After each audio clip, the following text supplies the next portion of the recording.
네, 반갑습니다. 방금 소개받은 한국지방행정연구원의 신두섭입니다.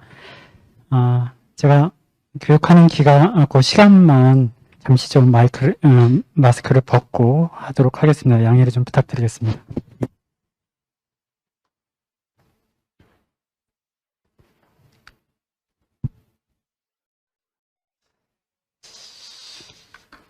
저에게 주어진 시간이 한 2시간 남짓한데요. 한 50분 정도 강의를 하고 잠시 쉬었다가 다시 또 한 50분 정도 강의하는 형태로 진행을 하겠습니다. 앞서도 말씀을 해주셨는데 지금 각 지자체마다 또 의회와 관련된 업무들도 많이 바쁘신데 이렇게 귀중한 시간을 내주셔서 감사드리고요. 오늘 제가 강의를 맡은 주제는 앞서 설명해 주신 것처럼 내년 1월 1일부터 고향사랑 기부금 제도가 시행이 됩니다. 아마 제가 오늘 버스를 타고 청주시에 들어오는 IC 바로 빠져나와서 보니까 플랜카드가 적혀 있더라고요. 고향사랑 기부금제 내년 1월 1일부터 시행을 하니까 기부에 대한 그런 홍보성 플랜카드를 걸어주신 것 같더라고요. 청주뿐만 아니라 다른 지자체에 가더라도 지금은 그런 플랜카드를 자주 목격할 수 있는 것을 볼 수 있습니다. 그러면 왜 이 고향사랑 기부금제를 도입을 해야 되는지에 대한 궁금증이 좀 생기실 수 있을 것 같아요. 오늘 교육도 자치분권 교육입니다. 자치분권. 지방자치가 시작된 지 꽤 오래됐습니다. 죄송한데 우리 맨 앞에 앉아 계신 선생님, 지방자치가 언제부터 시작이 됐죠? 잘 모르세요? 혹시 그 뒤에 선생님, 여자 선생님은? 네. 그러면 여러분들 손으로 단체장을 뽑은 게 언제인지는 아시나요? 처음? 네, 맞습니다.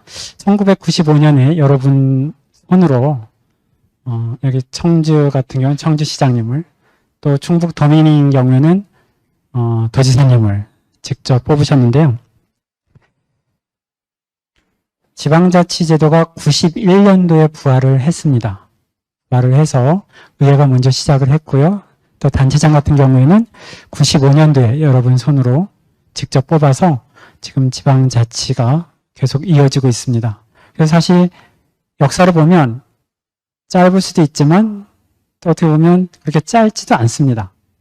그래서 지방자치가 많이 발전되고 있다라는 이야기를 하고 있는데요.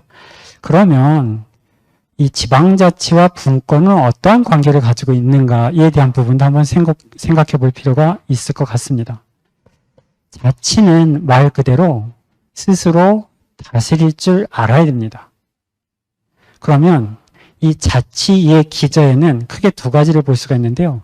하나는 행정, 특히 이제 사무에 대한 이야기를 할 수 있고요. 또 하나는 재원, 재정에 대한 이야기를 해볼 수 있을 것 같습니다. 그래서 행정분권, 사무와 관련된 분권이 얼만큼 진행이 됐는지, 또 한 이면에는 이러한 사무들을 실질적으로 수행을 하려면 돈이 필요하잖아요. 그때 이제 우리가 이야기하는 재정에 대한 이야기를 할 수 있을 것 같습니다. 그래서 이 자치분권에는 행정분권과 재정분권이 다 같이 이루어져야 실질적인 자치분권이 이루어졌다라고 할 수 있을 것 같습니다. 그간에 사실은 중앙정부에서 지방정부로 다양한 형태의 사무가 이양이 되어 왔습니다. 지방자치의 역사만큼이나 다양한 형태의 자치분권이 이루어지지 않았나 이런 생각을 하는데요. 또 몇몇 전문가분들은 사무만 이양이 됐지 그 사무를 수행할 수 있는 돈, 재정은 이루어지지 않지 않았냐, 이래서 재정분권에 대한 이야기도 함께 하고 있습니다. 그러다 보니 사실 오늘 제가 이야기를 꺼내려고 하는 고향사랑 기부금제의 핵심은 역시 기부금이기 때문에 돈과 관련된 얘기입니다. 그래서 재정분권과 직결된다라는 결론을 먼저 좀 제가 말씀을 드릴게요. 그래서 이게 왜 중요한지 먼저 좀 이야기를 꺼내도록 하겠습니다. 우리 선생님 아까 그 지방자치가 언제 시행이 되는지 잘 모르셨다고 하는데 여기 지금 그림에 보시면 별다방이 나와 있습니다. 제가 그 브랜드를 또 소개하는 것 같아서 일부러 별다방이라는 그런 용어를 쓰겠는데요. 커피 좋아하시죠? 여기 모이신 분들 아마 식사 후에 대부분 한 잔의 커피를 드셨을 거라고 생각을 합니다. 꼭 뭐 별다방에 커피를 안 드셔도 무관하죠, 그죠? 워낙 지금은 브랜드가 많고 또 이제 개인 소상공인들에 의해서도 다양한 형태의 그 매장들이 오픈되는 것을 볼 수가 있습니다. 사실 오늘 제가 별다방에 대한 이야기를 하고자 하는 것은 여기 뭐 통계 수치도 나와 있습니다만 이 매장에 대해서 전격적으로 파헤치자라는 그런 이야기는 아닙니다. 어차피 질문이 시작됐으니까요. 우리 선생님 앞에 잘못 앉으셨는지 모르겠지만 별다방에 가끔씩 가시나요? 네. 별다방을 볼 때 어떤 느낌이 드시나요? 비싸다. 예, 여기도 지금 가격표가 나와 있습니다만 일단 뭐 아메리카노는 한 3위 정도에 지금 랭크를 하고 있습니다. 근데 제가 가격 이야기를 하기 이전에요. 별다방이 미국의 시애틀에서 처음 시작된 건 아마 대부분 아실 거고요. 그럼 과연 전 세계적으로 매장이 얼마나 많이 오픈되어 있을까? 혹시 아시는 분 계신가요?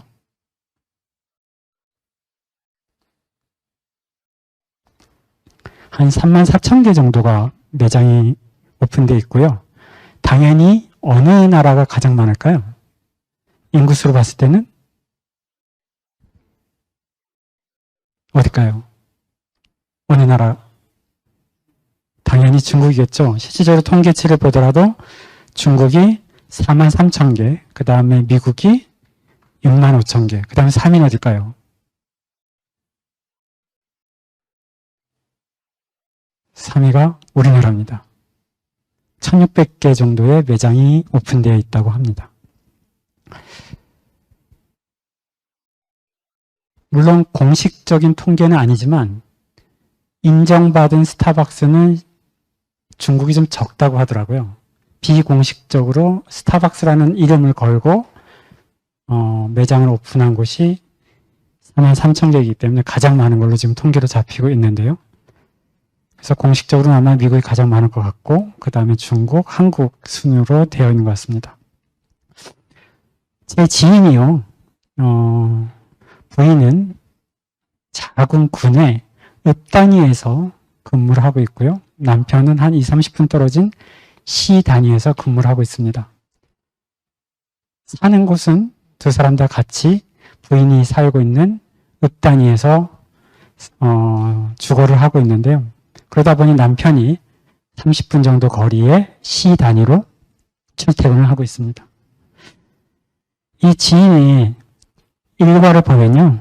저녁에 근무를 마치면 스타벅스에 가서 가장 따끈한 커피를 시켜서 식지 않은 상태로 부인에게 전달을 해야 하루에 본인의 업무가 마치는 이러한 날이 매일 반복되고 있다고 합니다. 어떻게 생각하시나요? 옆에 또 사진을 하나 보시면 오른쪽에요. 서울 시내의 별다방과 이디야의 이모야의 그 오픈된 그런 매장 수를 표시를 했는데요. 당연히 가장 많은 곳은 강남 쪽이에요. 강남 쪽이 가장 많고요. 그 다음에 중구, 서초, 종로 이런 순으로 되어 있고요. 그 다음에 가장 많은 곳이 어딜까요? 수도권에 있는 경기도 분당 쪽이 가장 많이 개장되어 있다고 합니다. 왜 앞에 이렇게 장황하게 별다방 이야기를 하느냐? 한번 다음 슬라이드를 보시면요.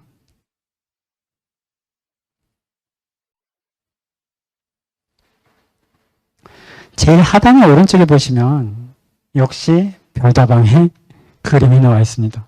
근데 보시면 서울에서 부산까지 제가 이렇게 그림을 한번 그려봤는데요. 우리나라의 국가 발전을 보면 역시 정부 라인을 축을 끼고 발전을 해온 것을 알 수가 있습니다. 심지어는 이 별다방조차도 이 라인을 끼고 매장 수가 많은 것을 알 수가 있습니다. 저도 한 3년 가까이 국가기념발전위원회 파견 근무를 했는데요.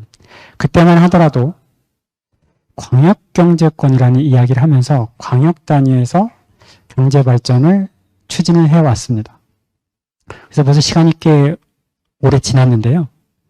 과연 그 당시에 계속 부르짖었던 것이 세 번째 그림에 나와 있는 강호축입니다. 강원과 호남축을 X자로 하는 발전축을 만들어보자 라는 그러한 정책을 지금까지 펴왔습니다. 그래서 더 한 단계 나가서 이 X축 플러스 횡축에 대한 이동이 상당히 어렵다. 저도 사실은 2016년에 저희 연구원이 공공기관 지방 이전으로 원주 혁신도시로 이전해 있습니다. 그래서 여기 청주로 오는 데만 해도 시간이 꽤 오래 걸렸어요. 보통 열차를 이용하게 되면 KTX를 원주역에서 타서 서울역으로 가서 서울역에서 환승해서 오송역으로 와서 다시 버스를 타고 오게 되면 시간이 거의 한 3시간 가까이 걸립니다. 그나마 이제 자차를 운전을 해오면 1시간 반에서 조금 중간에 쉬면 2시간 정도를 예상을 해야 이제 좀 여유롭게 들어오는 거리인데요. 우리나라는 아직까지도 강호축과 횡축의 이동이 상당히 어려운 것 같습니다.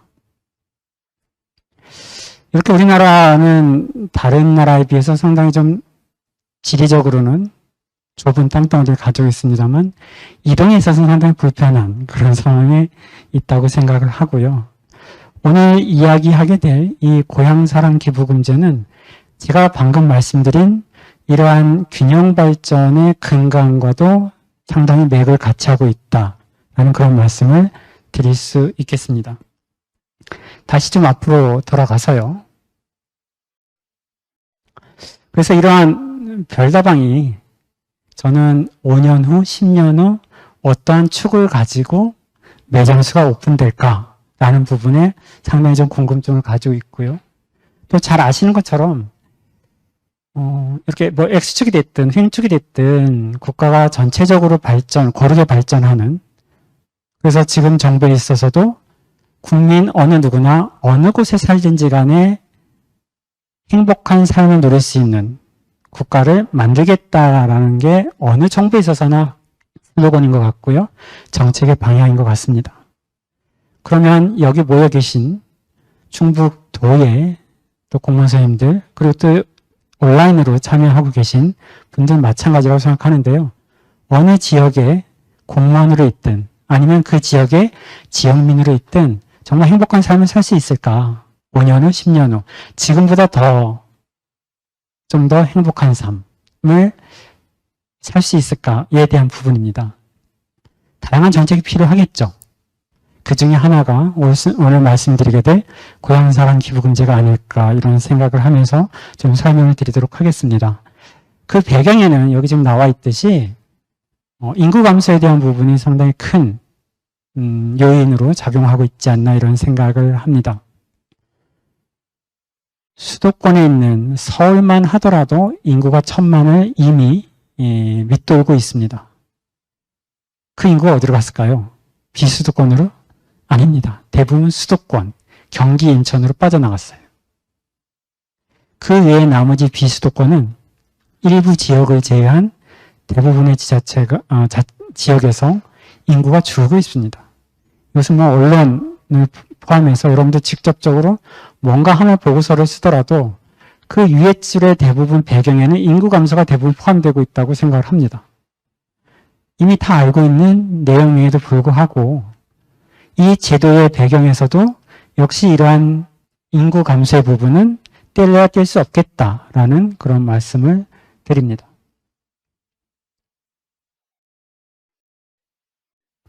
그래서 이 고향사랑기부금제는 여기 나와 있는 것처럼 지역의 인구가 감소하는 부분, 그리고 비수도권의 청년이 대부분 또 수도권으로 유출되는 부분, 그리고 경제활동 인구가 감소해서 결국은 지역 경제에 악영향을 미치는 부분, 이런 것들을 조금이라도 최소화하거나 막을 수 있는 방법은 없을까에 대한 부분이 사실 이 고향사랑 기부금제의 가장 큰 배경이 아닐까 이런 생각을 하고 있습니다. 제일 오른쪽 하단에 그래프를 보시면 수도권과 비수도권의 인구 변화를 그래프로 나타냈는데요. 한번 보시면 얼마만큼 그 인구의 변화가 있는지를 잘 아실 수 있을 것 같습니다. 이 고향사랑 기부금제의 가장 큰 요지는 뭘까라는 부분인데요. 여기 이제 크게 세 가지로 정리를 했는데요. 개인이 고향에 기부를 하면 사실 이게 처음에 우리나라에 소개될 때는 고향세라는 용어로 많이 소개가 됐어요. 그러다 보니까 일부에서는 세금이라고 오해를 하신 분도 있었습니다. 근데 세금은 아닙니다. 왜냐하면 일본에서는 후루사토 납세 제도라는 용어를 썼거든요. 그래서 후루사토가 우리나라로 말로 번역을 하면 고향인데요. 고향 납세 제도입니다. 근데 일본에서도 이 제도의 운영의 근간이 됐던 것은 우리나라처럼 개별법이 아니고 지방세법 안에 이 조항이 들어가 있어요. 그러다 보니까 전체적인 제도의 추진이 세법에 의해서 운영이 되고 있습니다. 이게 이제 우리나라랑 가장 큰 차이점이기도 한데요. 그리고 기부금보다는 오히려 세 공제 쪽에 또 포커스가 맞춰져 있었어요. 초기에는. 그러다 보니 우리나라에 소개될 때 고향세 이런 식으로 이름이 붙여지게 됐습니다. 근데 지금은 엄연히 기부금입니다. 일본에서도 인식이 납세 제도이긴 하나 기부금으로 인식이 완전히 되어 있습니다. 우리나라는 일본과 달리 개별법에 의해서 지금 추진이 예정되고 있습니다. 그래서 그 법은 작년 10월 달에 이미 공포가 됐고요. 얼마 전 9월 13일자로 시행령이 또 공포가 됐습니다. 그래서 이제 남은 역할은 사실은 여기 계신 여러분들이 행안부에서 내려준 참고 조례에 근거해서 조례를 12월 말까지 만들어내는 작업이 사실은 남아 있습니다. 근데 여기 지금 내용이 나와 있습니다만 두 번째 꼭지에 나와 있는 지방재정 확충에 대한 이야기를 좀 하고 싶습니다. 제가 뭐 지방재정실에서 근무를 하기 때문에 이 얘기를 강조해서 하는 건 아닌데요. 처음에 우리나라에 소개될 때 고향세라는 형태로 소개가 되다 보니 그럼 그 세금 어떻게 걷지? 강제성이 있는 거야? 이런 식의 질문들이 많았습니다. 근데 이거는 기부금입니다. 기부금은 잘 아시는 것처럼 강제성이 없어요. 그러니 각 지방자치단체에서 어려워하는 게 그 기부금 거두면 분명히 지자체마다 순위가 매겨질 것 같고 또 많이 거친 지자체는 또 그렇지 못한 지자체보다 비교가 대상이 돼서 단체장들이 가만히 있지 않을 거야. 담당자분들이 이런 걱정부터 먼저 하시게 돼요. 먼저 이해를 합니다. 충분히 이해를 하고요. 근데 우리가 여기 두 번째 나와 있는 것처럼 지방 재정적인 측면에서 한번 생각을 해보자고요. 초기에 우리가 오해가 됐든 그렇지 않든 세금과 관련된 부분에 이게 포커스가 맞춰져 있다면 강제성이 있기 때문에 어느 정도 예측이 가능합니다. 왜냐하면 법에 의해서 납세를 해야 되게 되어 있고요. 지자체는 그 법에 의해서 징수를 할 의무가 있습니다. 그러다 보니 물론 미납하는 경우도 있긴 있습니다만 1년 동안 우리 지자체에서 걷어들일 수 있는 세금이 대부분 예측이 가능하다는 거죠. 하지만 이거는 강제성이 없다 보니 자율성에 맡기다 보니 얼마가 거칠지 모릅니다. 그런데요, 제가 이제 뒷부분에 좀 소개를 드릴 텐데 일본의 북해도에 있는 몬베츠시라는 시는 인구가 2만 명 정도밖에 안 되는 아주 작은 규모의 군단이에요. 우리나라 치면 군단이죠. 군단위의 지방자치단체입니다. 이 지방자치단체 같은 경우에는 1년 예산의 반 정도를 기부금으로 모금을 한 사례도 있습니다. 1년 예산의 50%입니다. 어마어마하죠? 여러분들 아마 징수 담당하는 부서에 한번 계신 분들은 잘 아실 텐데요. 세금 1원도 더 내기 쉽지 않거든요. 1원을 더 내기도 쉽지 않지만 걷기도 쉽지 않아요.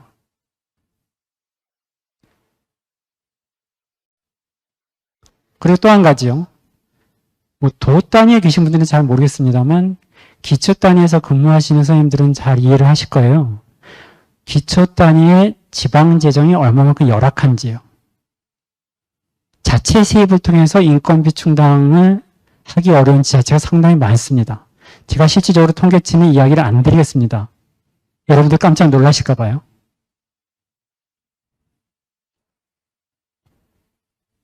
그런 지방자치단체가 상당히 많은데 이런 기부금을 통해서 지방재정에 조금이라도 도움이 될 수 있다면 한번 우리가 도전해 볼 필요는 있지 않을까라는 생각을 합니다.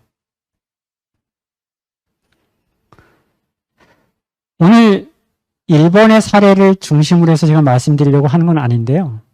일본의 사례들을 보면 특히 대도시권이 아닌 중소규모의 도시들이 이런 기부금을 통해서 지방재정을 많이 확충하고 있다라는 말씀을 드릴 수 있겠습니다. 그 부분은 뒷부분에 와서 제가 조금 더 상세히 말씀드리도록 하고요. 세 번째는 기부자는 기부를 함으로 해서 첫 번째 혜택이 뭐냐면 세액공제를 받는 겁니다. 사실 지금 정치기부금도 10만 원까지는 100% 세액공제를 받게 돼 있습니다. 사실 여기 다 근로소득자이기 때문에 연말에 세액공제에 대해서 민감할 수밖에 없습니다. 1원 한 푼이라도 더 내고 싶지 않잖아요. 사실은 여러분들. 저도 마찬가지고요. 근로소득자들은 다 똑같은 마음일 거라고 생각을 합니다. 그렇기 때문에 연말 정산할 때 이 세액공제 부분은 상당히 민감할 수밖에 없겠다라는 말씀을 드리고요. 그런 상황에서 이 10만 원까지는 100% 다 세액공제를 받고요. 10만 1원부터 그러니까 10만 원이 넘는 부분에 대해서는 16.5%에 대한 세액공제를 받습니다. 여기 이제 세액공제가 첫 번째 혜택이고요. 또 하나는 답례품을 받게 돼 있습니다. 강제성은 없어요. 단지 법에서 줄 수 있다고 하기 때문에 기부자가 달라고 하면 줘야 됩니다. 기부 금액의 30% 이내에서요. 그러다 보니 10만 원을 기부했을 때 10만 원에 대해서는 세액공제도 받고 추가적으로 지자체에서 3만 원 분량의 답례품을 준다고 한다면 여러분들 기부를 안 하실 건가요?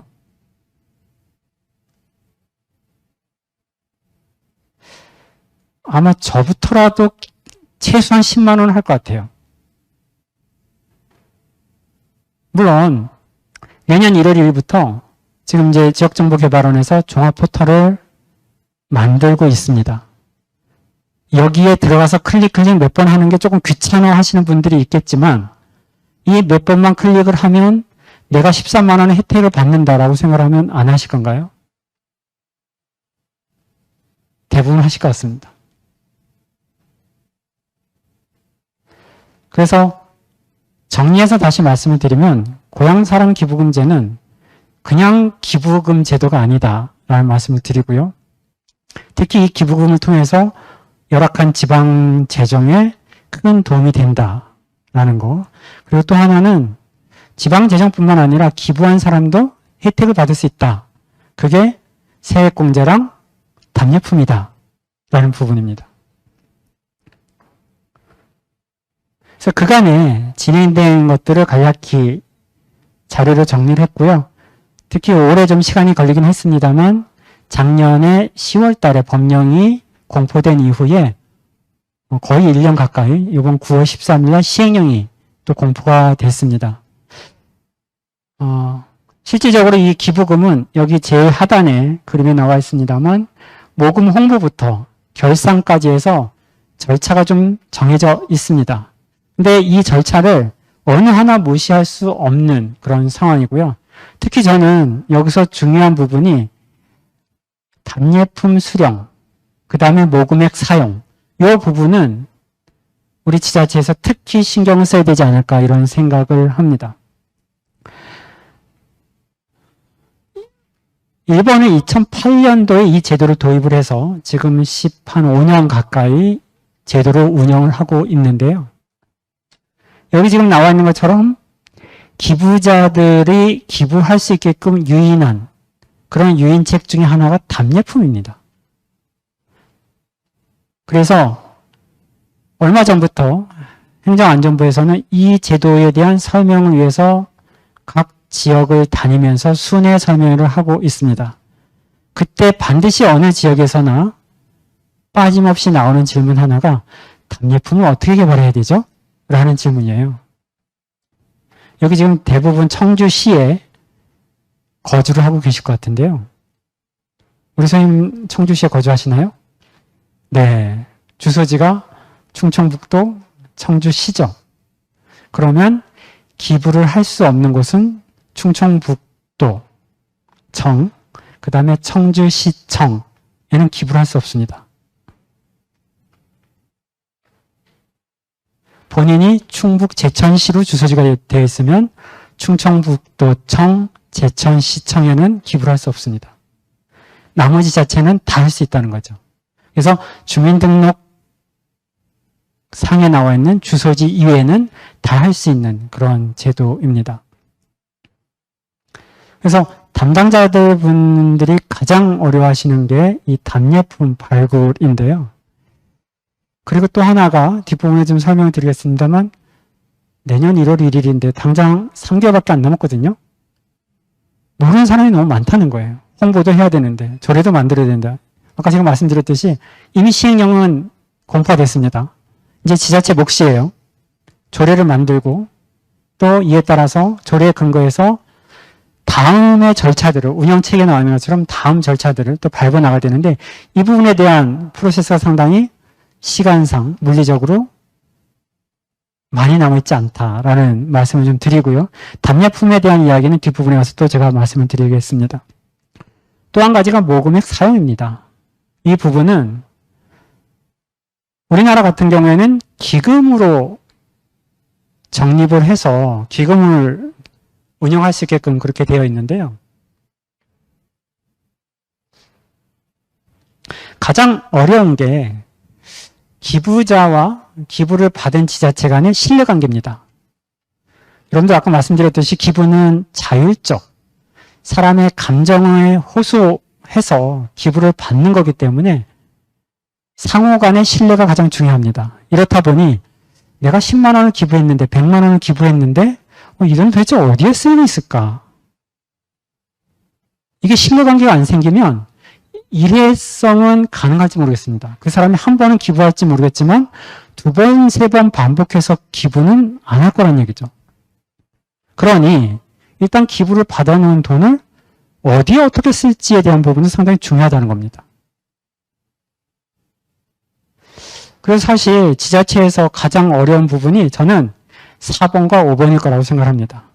당초에는 지자체마다 포털을 만들어야 되나 해서 고민도 했었는데 일단은 모든 지자체가 협의를 해서 공통 쓸 수 있는 종합포털은 지금 만들고 있고요. 조례도 지금 시행령과 참고 조례안이 내려가 있기 때문에 그거에 근거해서 지자체의 특성을 반영한 조례를 또 만들면 될 것 같습니다. 이제 2가지 큰 과제가 바로 이 답례품과 사용처일 거라고 생각을 하고요. 이 뒷부분은 어떻게 해야 될지에 대한 부분을 또 제가 말씀을 드리도록 하겠습니다. 주요 내용 부분인데요. 앞서 전체적인 개념에 대해서는 말씀을 드렸고요. 기부액 한도가 있는 게 일본과 또 큰 차이인데요. 일본은 사실 상한이 없어요. 얼마든지 할 수가 있습니다. 근데 우리나라는 500만 원까지만 할 수 있게 되어 있어요. 나는 1000만 원 하고 싶은데 5천만 원 하고 싶은데 개 중에는 계실지 모르겠습니다. 근데 잠시만 참아주십시오. 일단 500만 원까지 상한이 있습니다. 근데 머지않아 우리나라도 이 상한은 없어지지 않을까 저는 개인적으로 이렇게 믿고 싶은데요. 일본도 초기에는 이 상한에 대한 개념이 좀 있었는데 지금은 전혀 상한이 없어요. 그래서 지방자치단체 담당자분들한테 조금 위로가 되는 것이 상한이 있기 때문에 답례품도 상한이 생긴 겁니다. 결국은 기부 금액별로 다양한 형태의 금액별 답례품을 만들어야 되는데 일단은 상한이 기부 금액의 30%이기 때문에 답례품도 150만 원 상당까지만 만들어내면 되는 거예요. 500만 원 30%가 150만 원이잖아요. 그렇기 때문에 답례품 발굴도 150만 원 상당까지만 발굴을 해내면 되겠다라는 걸 말씀을 드리고요. 그 다음에 이제 네 번째가 제가 초반부터 재정에 대한 얘기를 말씀을 많이 드렸는데요. 일본과 우리나라의 큰 차이점은 일본은 대부분 대도시에서 중소도시로 기부가 많이 이루어지다 보니 주소지가 대도시권에 있는 사람들의 세액공제가 대도시권에서 이루어질 거 아닙니까? 그래서 기부한 기부금은 중소도시로 흘러가고 세액공제는 대도시권에서 받기 때문에 대부분 대도시와 중소도시 간에 재정 이전이, 재원의 이전이 일어난다고 보시면 됩니다. 근데 지금 여기 나와 있는 것처럼 우리나라는 세액공제 부담이 국가가 91%, 지자체가 9%입니다. 일부 지자체에서, 주소지의 지자체에서 세액공제에 대한 부담을 하고 있지만 대부분 91%가 국세에서 부담을 하게 됩니다. 이 얘기는 뭐냐면 제가 서두에 재정분권에 대한 말씀을 드렸죠. 가능한 한 많이 기부하면 할수록 특히 이제 대도시권에서 중소도시권으로 농어촌으로 기부를 많이 하면 많이 할수록 국가에서 지방으로 재정이 이전되는 효과가 있습니다.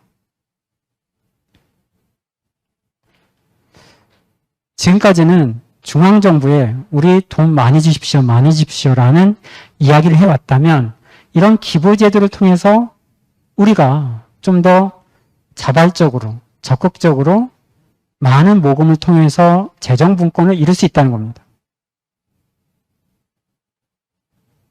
중앙정부에 의존했던 것을 우리 스스로 뭔가 해결해 볼 수 있는 그러한 제도가 마련됐다는 거죠. 이 부분까지는 아마 고향사랑 기부금제의 효과가 얼마만큼 있는지를 미처 생각을 못하신 분들이 많을 겁니다.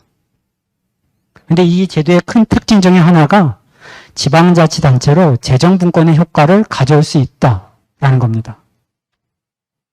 이건 잘 모르셨죠? 네. 그 다음에 또 한 가지가요. 아주 중요한 저는 부분이라고 생각하는데 제일 하단에 있는 내용이 답례품과 사업 시행인데요. 답례품? 이건 뭐 기부한 사람한테 30% 범위 내에서 주는 거지 뭐 이렇게 생각하실지 모르겠는데요.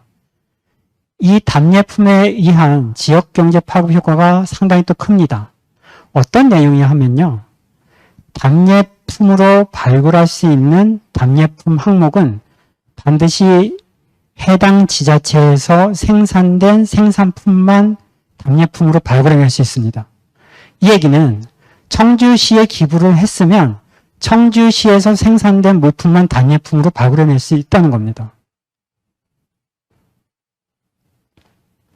그래서 이렇게 기부가 많이 이루어지면 결국은 청주시에서 생산된 농특산품, 가공품 이런 것들이 다른 지역으로 판로가 개척된다고 생각하시면 됩니다.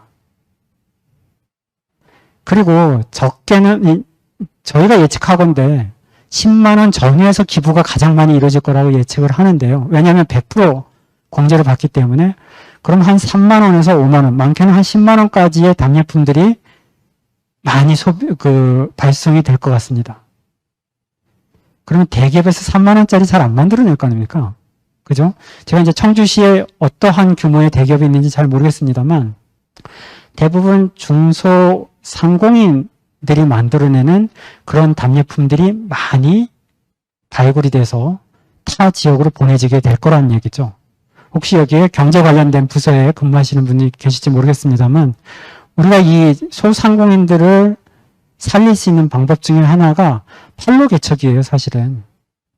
근데 이 기부금 제도를 통해서 자연스럽게 판로 개척이 가능하고 소상공인을 살릴 수 있는 기회가 될 수 있지 않을까 이런 생각을 합니다. 그래서 단순하게 보이는 이 기부금 제도가 어떻게 활용을 하느냐에 따라서 상당히 큰 효과를 얻을 수 있다라는 부분 같이 좀 공감을 해주셨으면 좋겠습니다.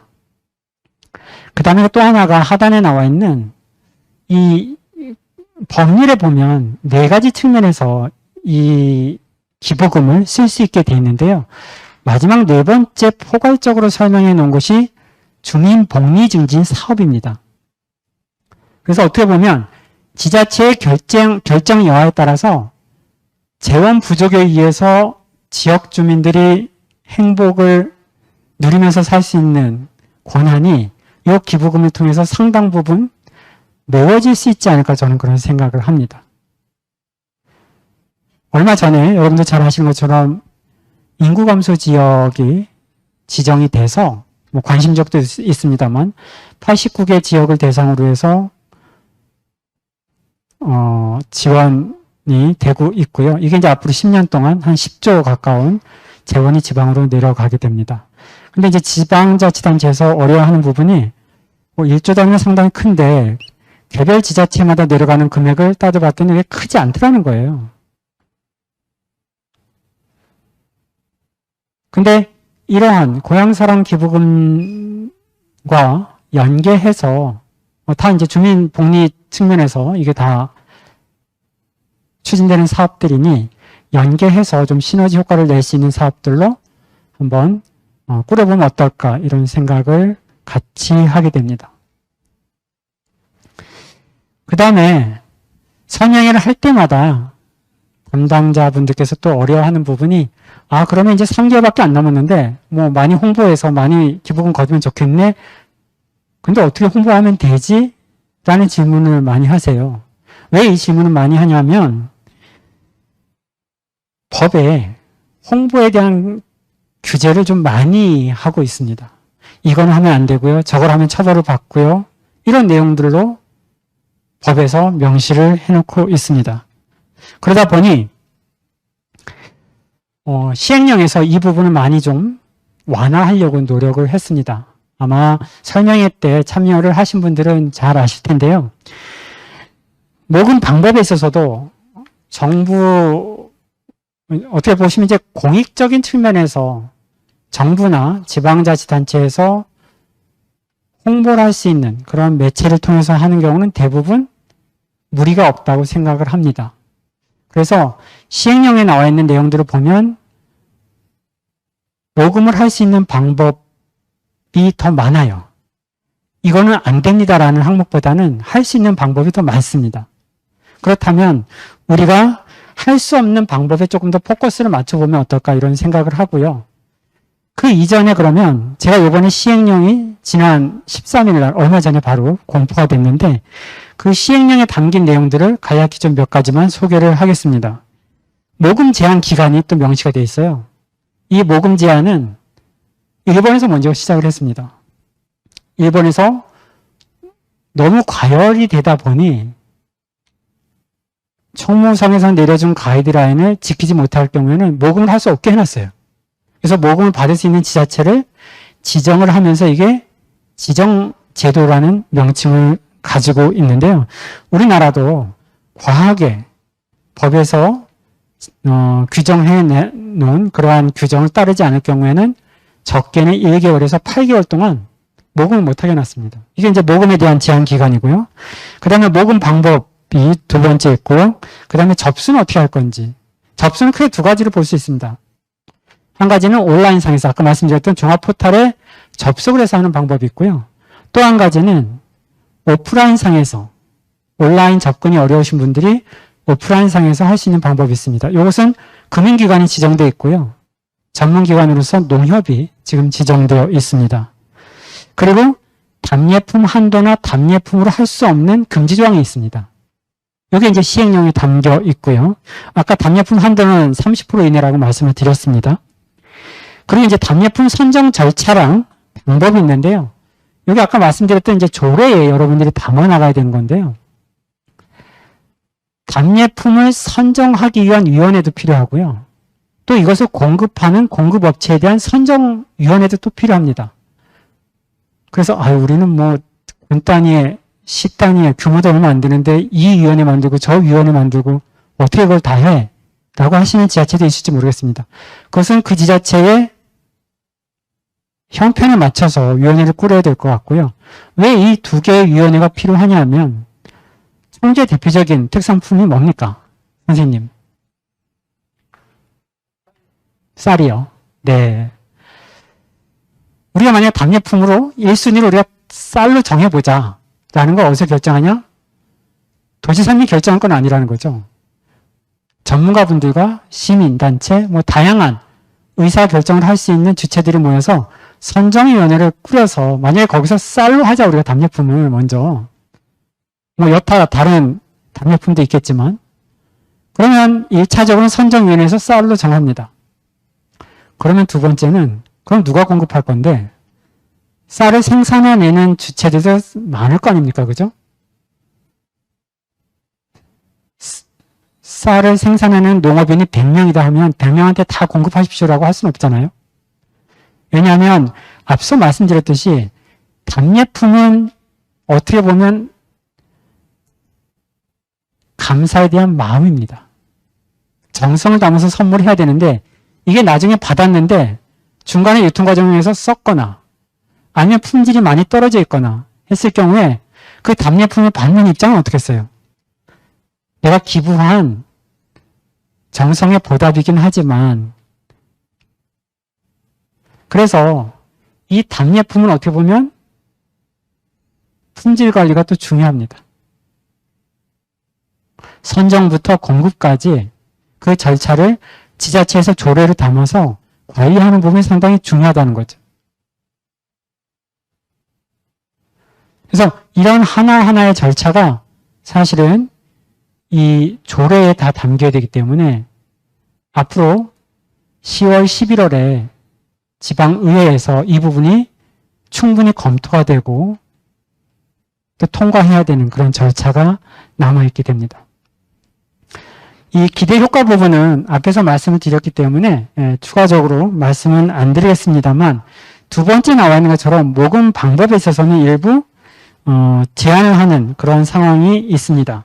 그 모금 제한에 대한 유형을 한번 설명을 드리면요. 강요를 해서는 안 됩니다. 첫 번째가 강요를 해서는 안 되고요. 두 번째, 공무원 사이에 있어서도 절대 기부를 하십시오 하고 강요를 할 수 없다는 거예요. 권유나 독려도 사실은 어렵습니다.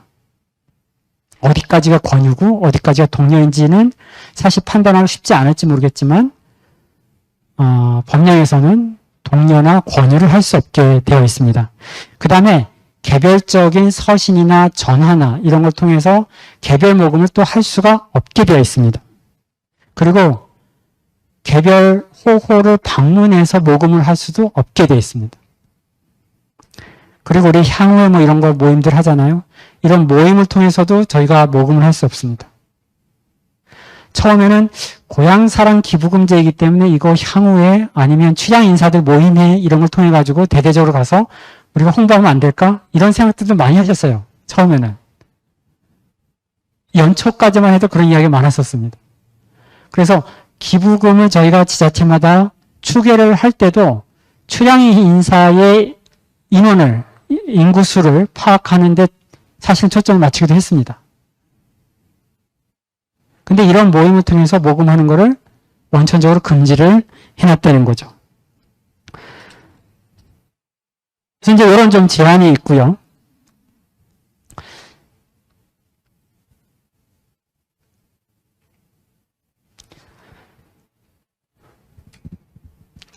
그래서 이제 저희가 한번 좀 전체적으로 한번 정리를 해봤는데요. 앞서 말씀드렸듯이 조례를 빼놓고 나머지 관련 조례는 이미 다 마련이 됐고요. 답례품 발굴은 지금 민간 부분에서는 농협이 적극적으로 지자체에 지원을 하고 있습니다. 그리고 홍보는 아직까지 좀 미비한 상황이나 제가 제 첫 슬라이드에 띄워놨던 그러한 포스터를 행안부에서 좀 만들어서 지금 지자체에 공유를 하고 있는 상황이고요. 종합포털은 가능한 한 12월까지 클리드에서 만들 계획에 있습니다. 그리고 지난 연초부터 8월 달까지 언론에 보도된 고향사랑 기부금지와 관련된 키워드들을 한번 정리를 해봤습니다. 분석을 해봤더니 언론에 가장 많이 보도된 키워드가 답례품이에요.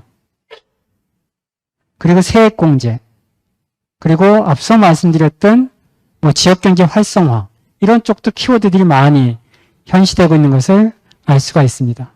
그렇다면 저희가 당장 풀어야 될 것은 역시 답례품이다 라는 겁니다. 그래서 이 부분 조금 뒷부분에 제가 강조해서 말씀을 드리도록 하겠습니다. 제가 한 2분 정도 후에는 첫 번째 시간을 좀 마무리하도록 그렇게 하겠습니다. 요거는 일본과 우리나라 제도를 전체적으로 한번 표로 만들어서 정리를 해봤는데요. 아까도 설명드렸듯이 기부의 상한액이 있고 없고가 큰 차이라고 볼 수 있고요. 그리고 세액공제가 앞서 말씀드렸듯이 지방자치단체 간에 이전을 하느냐 아니면 중앙정부에서 지방으로 이전하느냐, 이런 부분도 큰 차이가 있을 거라고 생각을 합니다. 그리고 제일 하단에 보시면 우리나라가 근년에 지역화폐, 지역사랑상품권, 이게 지금 많이 활성화되지 않았습니까? 지금 예산이 잠시 좀 줄긴 했습니다만 우리나라에서는 지역사랑상품권을 쓸 수가 있어요. 줄 수가 있단 말입니다. 답례품으로. 근데 일본에서는 이거를 못 쓰게 해놨어요. 이것도 큰 차이점입니다. 그래서 제가 예상컨대 당장 답례품 발굴이 어려운 시군 단위에서는 사실 이 지역사랑상품권으로 초기에는 많이 답례를 하지 않을까, 이런 생각은 하고 있습니다. 그럼에도 불구하고 이것을 그냥 주고 마는 것이 아니라 어떻게 활용할 건지에 대한 부분도 제가 뒷부분에 좀 설명을 드리도록 하겠습니다. 일본의 이 납세제도 배경에는 우리나라랑 조금 차이가 있습니다. 이 제도를 처음 주창한 한 도지사가 있었는데요. 이 도지사는 처음에 주창할 때 우리 지역에서 나와서 자란 사람이 외부로 출양을 했을 때 최소한 출양한 이후에 지역에 보답할 수 있는 기회는 줘야 되지 않겠냐, 이런 측면에서 처음에 이 제도를 제안을 했습니다. 그런데 실질적으로 우리나라에 도입된 것은 이런 의미가 아니라 조금 더 지방 재정에 도움을 줄 수 있는 그런 측면에서, 그 다음에 이게 국가 단위에서 전 지방자치단체가 균형 발전할 수 있는, 심지어는 지역경제 활성화까지도 염두에 둔, 그리고 지금은 한 단계 더 나아가서 기부자들이 지역에 관심을 갖고 한 번, 두 번 기부를 하다 보면 향후에는, 먼 미래에는 그 지역의 관계 인구까지도 형성이 가능하지 않을까, 이런 잠재적인 균형 기촌의 인구까지도 저희가 감안해서 이 제도를 운영을 하게 됩니다. 그래서 제가 제일 처음에 인구 감소 지역 사업과 연계하는 것도 좋겠다라고 말씀드린 부분도 사실 기부자들이 관심 없는데 그냥 기부는 하지는 않습니다. 그래서 이러한 분들을 어떻게 계속 관계를 유지해 갈 수 있을지에 대한 부분도 사실 우리가 좀 초점을 맞춰야 되겠다라는 측면에서 말씀을 드리겠습니다. 좀 지루하시죠? 네, 잠시 쉬었다가 3시에 다시 시작을 하도록 하겠습니다.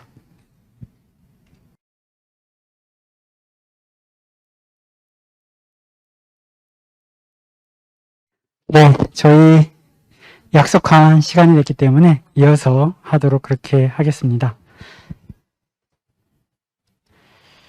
오후에 하는 교육이라서 많이 졸리시죠? 네. 저도 사실은 이렇게 오후에 하는 강의를 하진 않는데요. 대부분 또 한 2시간 이상 강의를 하는 경우는 오후에 많이 잡혀서 다들 힘드실 텐데 한 50분 정도 남은 시간 좀 충분히 활용을 해서 교육을 하도록 그렇게 하겠습니다. 앞서 좀 짤막히 소개는 드렸습니다만 일본에서 처음에 이 제도가 만들어지게 된 거는 우리나라랑 좀 다른 배경에서 만들어졌다라는 그런 말씀을 좀 드렸고요. 저희가 또 강조했던 부분들이 일본에서 이제 고향납세 연구회라는 그런 연구회를 통해서 다양한 정책적인 지원을 했는데요. 저희 연구원에서도 지난 4월부터 행정안전부, 그 다음에 지방자치단체, 그리고 전문가분들 참여를 해서 이 제도가 조금 더 조기에 정착될 수 있게끔 다양한 정책적인 지원을 하려고 연구회를 매달마다 좀 운영을 하고 있는 상황입니다.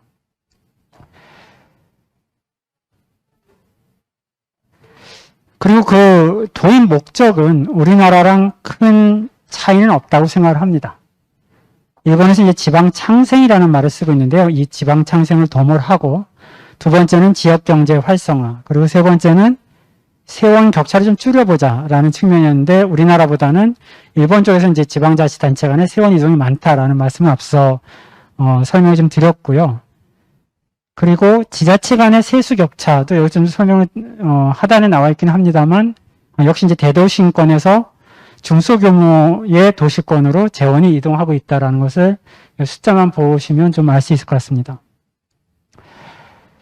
그 다음에 또 한 가지 좀 재미있는 현상인데요.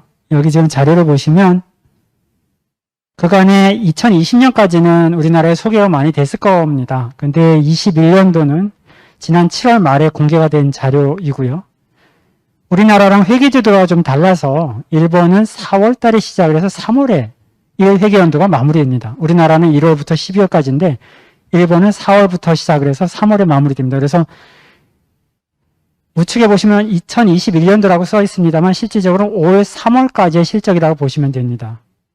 이걸 바탕으로 해서 지난 7월 말에 총무성에서 공개한 자료인데요. 전체적인 추이를 보시면 일본의 동북대 지진이 일어났던 2011년도까지만 하더라도 사실 기부 금액이 이렇게 많지는 않았어요. 건수도 그렇고요. 저희가 그런 재난재해가 있을 때만 하더라도 기부 많이 하지 않을까? 이런 생각을 할 텐데 생각보다 그렇게 많이 이루어지진 않았다는 거죠. 근데 그래프를 보시면 2014년도 이후에 급격하게 증가를 하고 있고요. 심지어는 그 증가하는 폭들이 2021년도까지도 계속 증가하고 있어요. 저는 그래서 내년도에 이러한 강의를 또 한 번 하게 된다면 내년도에도 그 숫자가 오른쪽으로 계속 올라가 있을까? 그러니까 얼마만큼 과연 이 기부 금액이 증가할 수 있을까? 이게 좀 기대가 되더라고요. 그래서 이렇게 계속 우상향하는 그래프를 그릴 수 있는 기저의 요인은 뭘까, 과연? 이 부분에 대해서 좀 관심을 저는 가지고 있습니다. 그 주요한 요인들을 저희가 잘만 찾아도, 잘만 활용을 해도 우리나라에서 향후에 기부금을 많이 모금하는데 큰 도움을 받을 수 있지 않을까 이런 생각을 하고 있고요. 단지 2018년, 19년도 이렇게 보시면 큰 차이가 없어요. 거의 평행선을 긋고 있습니다. 요거는 아마 16, 17, 18년도 3년 동안에 증가한 것이 지자체 간의 과열 경쟁이 일어납니다. 그러면서 총무상에서 과열 경쟁을 최소화하기 위한 가이드라인을 제시를 하게 되고요. 이때 잠시 주춤을 하게 됩니다. 물론 여타의 제도적인 부분도 있겠습니다만 이런 가이드라인이 큰 영향을 주지 않았나 이런 생각을 합니다. 근데 그게 잠시였고요. 그 이후에 그래프를 보시면 계속 증가하고 있다라는 겁니다. 하단에 통계치도 나와 있는데요. 건수뿐만 아니라 모금의 가치, 공이 증가하고 있다라는 말씀을 드립니다.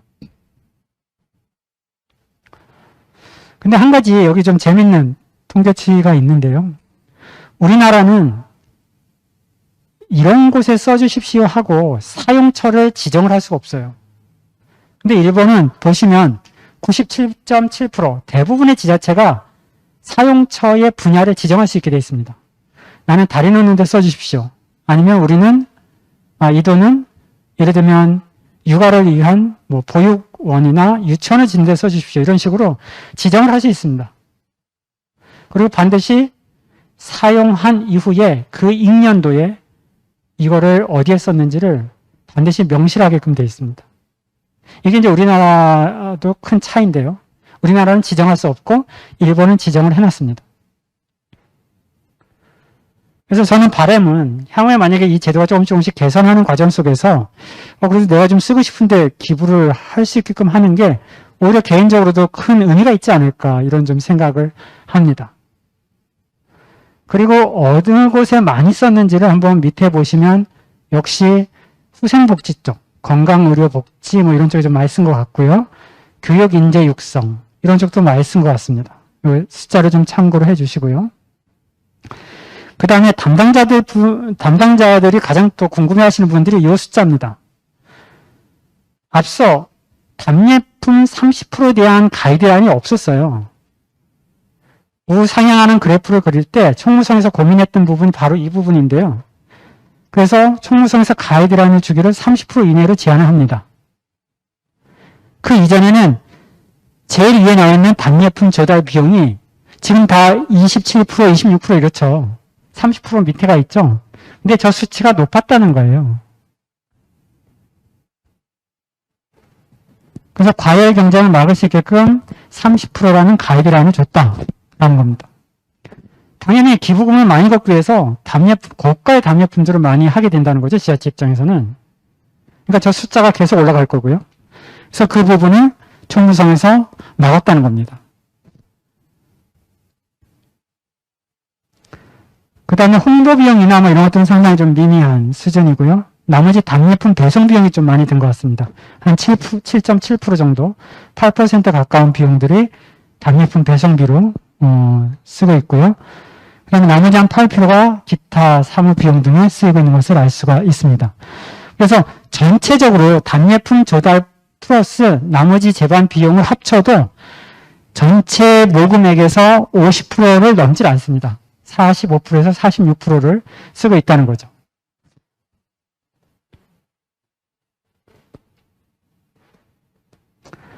그 다음에 왜 이렇게 늘었는가? 아까 2014년, 5년부터 이게 급격하게 증가를 했는데요. 그 배경에는 몇 가지 요인들이 있습니다. 고향납세 한도를 2배로 확대를 했고요. 자기 부담액이 2,000원, 우리나라 돈은 한 2만 원 정도 됩니다.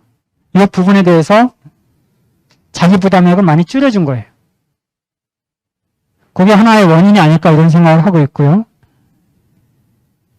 또 고향납세 원스톱 특례 제도가 있습니다. 제가 이제 일본 분이랑 이야기를 하다가 왜 이렇게 많이 늘었을까? 물론 이제 이게 실질적으로 실증 연구는 아니지만 우리나라도 마찬가지입니다만 과거에 여러분들 연말정산 하실 때 얼마나 복잡했습니까? 병원이면 병원, 약국이면 약국, 안경점이면 안경점 가서 일일이 영수증 하나하나 다 준비를 해서 연말정산을 했단 말이에요. 지금은 어떻죠? 공인인증서 하나 딱 들고 노트북에 아니면 컴퓨터에 꽂으면 뭐 몇 분 안 걸려요. 그죠? 일본도 사실 과거에는 이런 것들이 일일이 다 영수증 하나하나 다 본인이 기관을 방문해서 처리를 했어야 되는데 원스톱 특례 제도라고 해서 한 번 신청만 하면 나머지 것들이 기관 간에 다 연결이 돼서 한 번에 처리가 됐다는 거죠. 행정에 간소한데요. 몇몇 일본 분들이 이야기하는 것들이 이렇게 귀찮았는데 편해졌다. 그래서 기부를 많이 할 수 있지 않을까 이런 이야기를 하시는 걸 들었습니다. 그 다음에 제일 하단에 또 재미있는 건데요. 기부는 우리나라 같은 경우는 이제 당장 내년 1월 달에 그 정부 포탈에 종합 포탈에 접속을 해서 관해서 이루어지겠지만 일본 같은 경우는 이제 그런 종합정부 포탈 대신에 민간 업체들이 한 15개에 가까운 민간 업체들이 포탈들을 만들어서 지자체를 대신해서 그 안에서 포탈 안에서 이런 기부가 이루어지고 있습니다. 그러다 보니 거기에만 의존하는 게 아니라 우리 지역을 방문한 사람들이 예를 들면 터미널, 잠시 버스를 기다리는 동안에 옆에 자판기를 통해서 그 자판기에서 기부를 하는 겁니다. 그럼 자판기에서 답례품이 나오는 거죠. 우리 음료수 뽑아 마시듯이 거기서 기부를 하면 답례품은 그 자판기에서 빠져나오는 거예요. 일부 지자체에서는 이런 아이디어까지 내서 기부를 모금하는 사례들을 볼 수가 있습니다.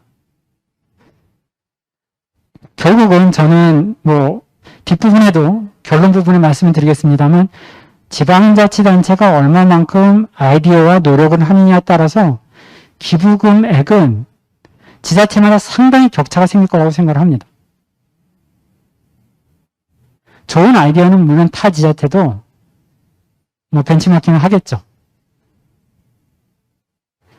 근데 많이 거치는 지자체는 지속적으로 많이 거치는 걸 볼 수 있습니다. 일본 같은 경우에는.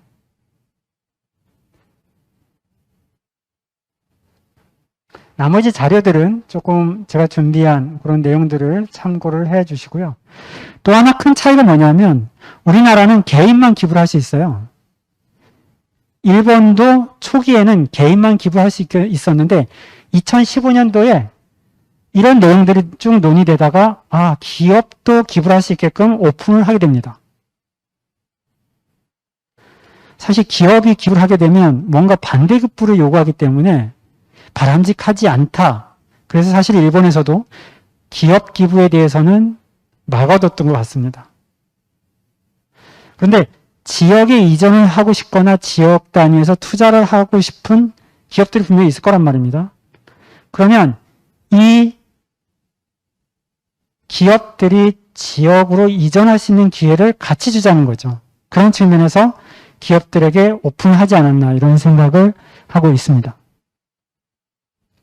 내용은 자료를 참고를 해 주시고요.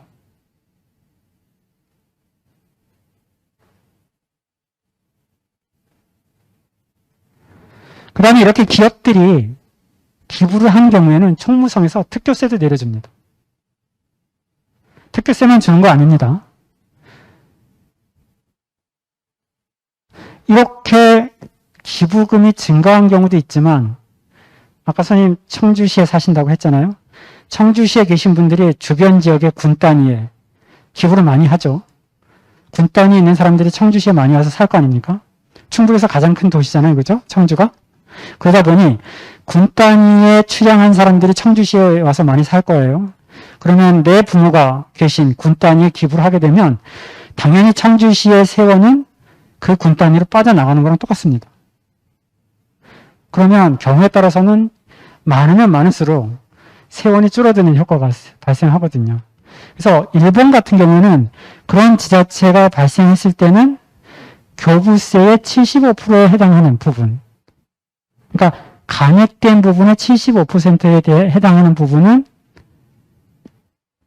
교부세로 보전을 해주는 그런 제도가 있습니다. 사실 우리나라는 앞서 말씀드린 대로 국가에서 공제되는 부분이 크기 때문에 일본만큼은 그렇게 많은 양의 세수가 줄지는 않을 거라고 생각합니다. 대도시권들이요. 근데 일단 내년 내에 뚜껑을 열어봐야 할 것 같습니다. 정말 이게 기부자가 폭증을 해서 청주시의 세입이 확 줄어드는 그런 상황이 벌어질지는 잘 모르겠어요. 일단은 그거는 한번 몇 년 동안의 그런 기부의 상황들을 저희가 지켜보면서 필요한 경우에는 일본처럼 저렇게 보전을 해주는 제도도 필요하지 않을까 이런 생각을 하고 있습니다. 그리고 이제 이것도 좀 저희가 눈여겨볼 부분이 아닐까 이런 생각을 하는데요. 고양이 주 교류 촉진 프로젝트를 지원하는 그러한 제도인데 고양이에 납세를 하는, 그러니까 기부를 하는 그런 기부자가 있을 것 같고요. 자치단체는 이거를 받아서 이주를 희망하는 사람들과 정착이 쉽도록 프로젝트를 하는 겁니다. 결국은 내가 낸 돈이 어떻게 쓰여지는지를 전혀 멀리서 보고 있는 게 아니라 그런 기부를 한 사람, 그 다음에 지방자치단체 간에 협력된 프로젝트를 통해서 지역에 지속적으로 관심을 갖게끔 하는 그런 프로젝트를 하고 있다는 겁니다. 청주시를 비롯한 나머지 시군에서도 수도권에서 지속적으로 저런 프로젝트를 발굴함으로 해서 수도권 인구가 충북으로 이전할 수 있게끔 아니면 충남으로 아니면 경상권으로 충분히 가능하지 않을까 이런 생각을 하고 있습니다.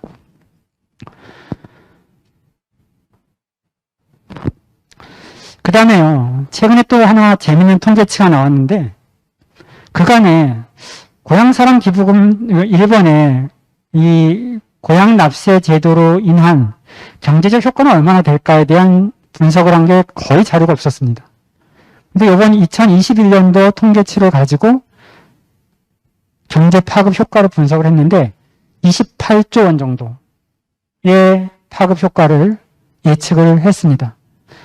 1년 동안에 일본에서 걷어들이는 기부액이 8,300억, 우리나라 돈으로 한 8조 원 정도 되거든요. 8조 3천억 정도요. 그러니까 기부 금액의 3배 정도의 경제적인 효과가 있다는 말씀입니다. 아까 말씀드렸죠. 기부를 해서 기부금만 계산하는 게 아니라 답례품 발굴부터 답례품이 유통되고 이것이 판매가 돼서 어차피 지자체가 사는 거 아닙니까? 답례품을 사서 기부자한테 또 보내주는 이러한 재반의 활동들이 결국은 경제적인 효과로 봐서는 3배 정도의 효과를 볼 수 있다는 그런 얘기거든요. 청주시가 1,000억을 기부금으로 받으면 3,000억 정도의 효과를 볼 수 있다는 겁니다. 일본의 사례를 통해서 우리가 본다면요.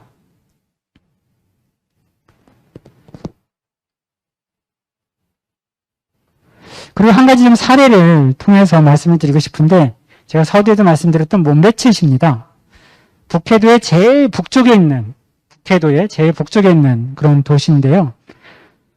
우상단에 보시면 인구가 한 2만 명 정도 되고요. 1년에 모금액이 152억, 우리나라 돈은 1,500억 정도 됩니다. 전체 예산의 2분의 1, 반 정도의 수준이거든요. 근데 제가 한번 표를 그려봤어요. 한번 보실까요? 제가 실명은 거론하지 않겠습니다. 강원도에 뭐뭐 군이 있고요. 전북에 뭐뭐 군이 있습니다. 인구 규모를 봤더니 이 몬베츠시랑 거의 비슷해요. 재정 규모 이것도 봤더니 거의 4천억 정도 수준입니다. 4천억에서 4,500억 정도 수준이에요. 재정 자립도 10% 전후입니다. 근데 일본은 예산액의 한 반 정도를 기부금을 통해서 거뒀고요. 그러면 내년에 우리 이제 실질적으로 기부가 시행이 되면 이 강원도의 땡땡군과 전북의 모모군은 얼마만큼 거칠까? 그래서 내년도에 똑같은 강의를 제가 할 기회가 주어진다면 이 숫자를 좀 채워서 다음번에 한번 소개를 해드리도록 하겠습니다. 얼마만큼 차이가 있을지. 물론 이제 일본이 벌써 시행한 지 한 10몇 년이 지났고요. 우리는 이제 내년에 막 시행한다는 그런 차이점 분명히 있을 겁니다. 그렇다면 처음에 2008년도에 몬베츠시가 거둔 기부금액과 우리 이 두 개의 군이 거둔 기부금액은 한번 비교를 해볼 필요도 있지 않나 이런 생각을 합니다. 그 다음에 또 하나 좀 소개를 해드릴 게 이 몬베츠시의 홈페이지에 기재된 내용인데요. 이 음악가는 요시카와라는 음악가는 북해도랑은 전혀 연고가 없는 사람이에요. 음악을 하는 사람인데 단지 이 몬베츠시가 제일 북단에 있다 보니 빙하가 있고요. 관광 상품으로 많이 개발이 된 상황입니다. 근데 잘 아시는 것처럼 환경오염, 온난화가 지속되면서 빙하를 볼 수 있는 1년 중의 시간이 점점 짧아지는 거예요. 그래서 이 요시카와라는 음악가는 한 번 처음에 갔을 때 이 빙하를 보고 너무너무 감동을 받았는데 갈 때마다 빙하가 줄어드는 것에 대해서 안타까워하면서 이 몬베츠시의 빙하를 지켰으면 좋겠다. 이런 측면에서 몬베츠시에 기부를 하게 되고요. 본인이 음악가이다 보니 전국을 다니면서 콘서트 할 때마다 이 빙하를 보호하기 위한 측면에서 홍보도 같이 해준다고 합니다. 이 얘기는 뭐냐 하면 전혀 북해도에 연고가 없는 사람이 언제부턴가 북해도에 대한 홍보를 하고 있고요. 특히 기부를 했으면 좋겠다. 기부해서 우리 녹아내리는 빙하를 보호합시다라는 홍보를 하고 있단 말이에요. 물론 이제 그렇게 도움을 주니 이 시에 몬베츠시의 홈페이지에 게재를 했겠습니다만 저 내용을 한번 읽어보시면 어떠한 마음에서 이 사람이 적극적으로 홍보를 하고 있는지를 잘 아실 겁니다. 근데 몸배치시에서는요, 단지 홍보를 해줘서 감사한 게 아니고, 이렇게 한 번, 두 번 관계를 맺기 시작한 사람이 장기적으로는 언젠가는 북해도에 균형 귀촌도 할 수 있는 가능성이 있다. 이런 잠재성을 가지고도 이 사람과 관계를 맺고 있다는 거죠. 그래서 우리가 지금은 내년에 당장 기부가 시행이 되면 몇 명이나 기부를 할지는 잘 모르겠습니다만 처음에 기부한 사람들과의 관계 형성은 상당히 중요할 거라고 생각합니다. 저는 이 관계 형성의 첫 단추는 신뢰라고 생각을 하고 있고요. 그런 의미에서요, 이 제도가 처음 시행될 때 반신반의하면서 장단점에 대한 이야기를 상당히 많이 했습니다.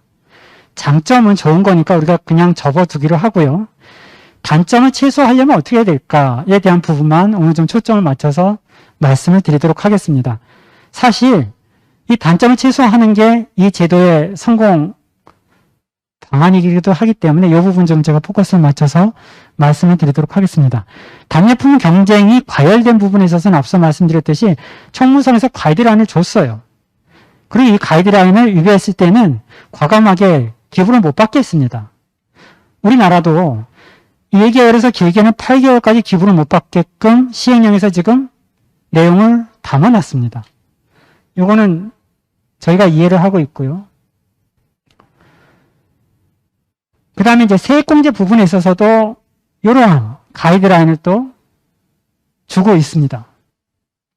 근데 아까 제가 관계 인구를 형성하는 데 있어서 신뢰가 중요하다고 말씀을 드렸는데요. 이 몸배치시 같은 경우에는 이렇게 공개를 하고 있습니다. 한번 잘 보시면요. 저도 깜짝 놀랐는데요. 어떤 사람은 금액이 나와 있지만 어떤 사람은 금액이 안 나와 있습니다. 기부를 할 때 본인의 기부 금액을 명시했으면 좋겠습니다의 여부를 체크하게 되어 있습니다.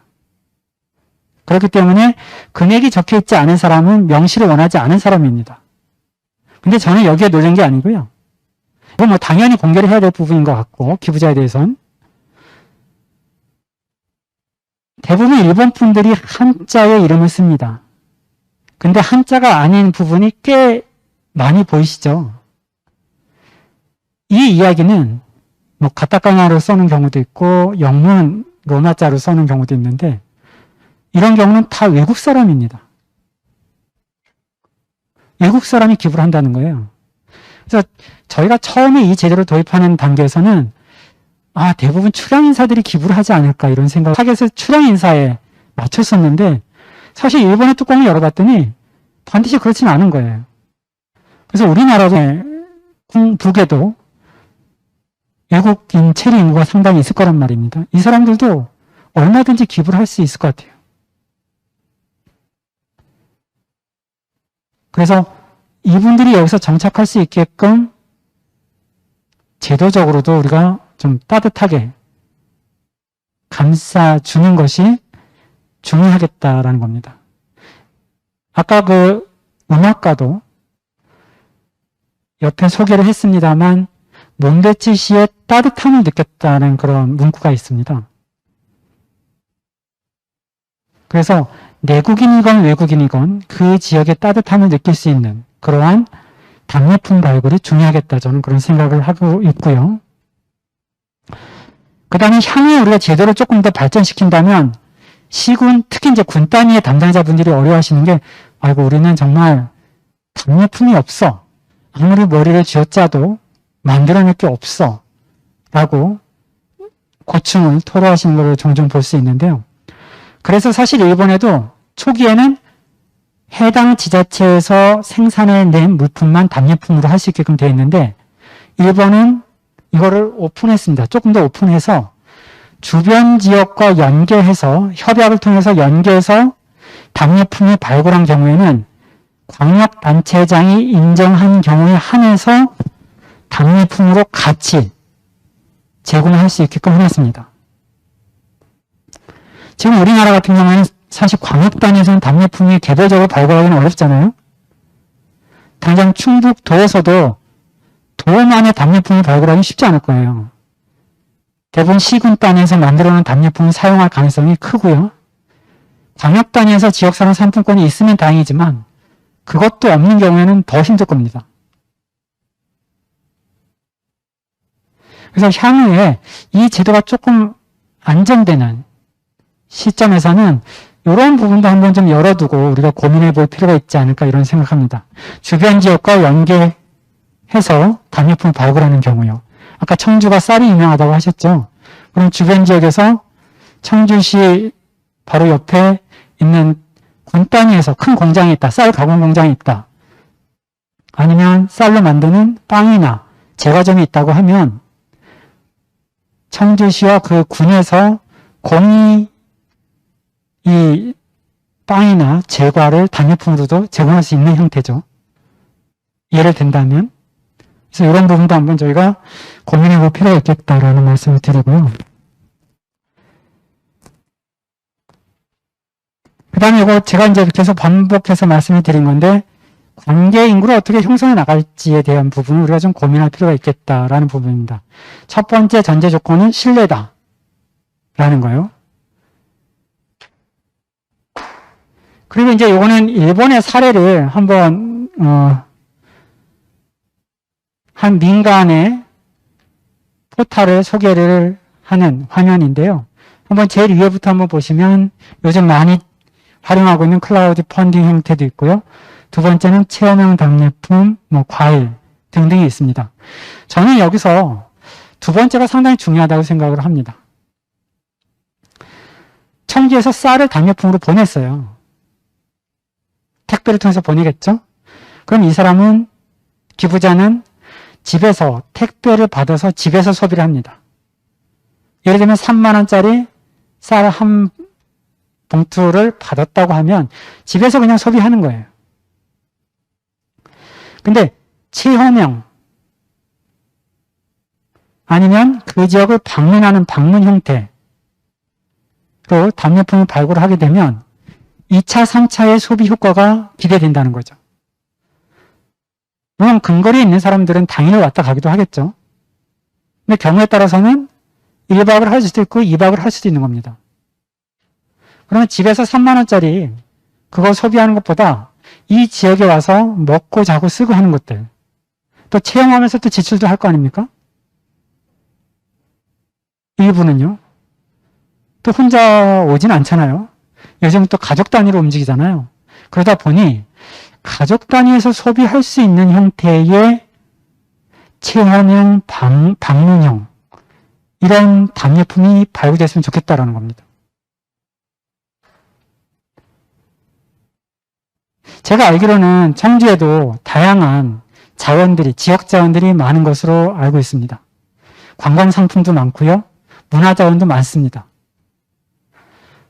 그래서 그런 자원들을 패키지 형태로 잘 엮어 나가면 이렇게 개인 집에서 소비하는 형태보다 체험형, 방문형으로 함으로써 지역에 미치는 효과는 더 배증될 수 있겠다라는 생각을 합니다. 물론 하루아침에 발굴하기는 쉽지 않겠죠. 다양한 고민이 필요할 겁니다. 그래서 저는 선정위원회를 하거나 공급업체를 선정하거나 이렇게 할 때 가능한 한 담당 공무원 몇 분이 모여서 하는 것보다, 전문가 몇 분이 모여서 하는 것보다 우리 지역의 자랑거리를 정성을 담아서 답례품을 발굴하는 거기 때문에 다양한 계층이 같이 참여했으면 좋겠습니다.